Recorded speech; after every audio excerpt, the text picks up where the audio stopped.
அப்பாடி, அமெரிக்காவுக்கே பீதி கிளப்புன டூம்ஸ்டே விமானம் தெரியுமா? இப்போ அது திடீர்னு வாஷிங்டன்ல வந்திருக்கு. ட்ரம்ப் உண்மையிலேயே பயந்துட்டாரா? என்ன நடக்குது அங்க?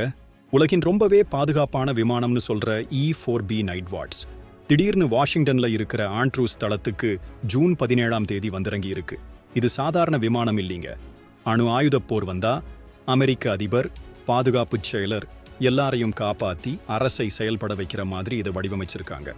அணு வெடிப்புகள், சைபர் தாக்குதல்கள் எல்லாத்தையும் தாங்கும் சக்தி இதுக்கு இருக்கு. 7000 மைல்களுக்கு மேல பறக்கலாம். மொத்தம் 4 E-4B நைட் வாட்ஸ் விமானங்கள் அமெரிக்கா கிட்ட இருக்கு. இந்த விமானத்துல 112 பேர் வரைக்கும் பயணிக்கலாம்.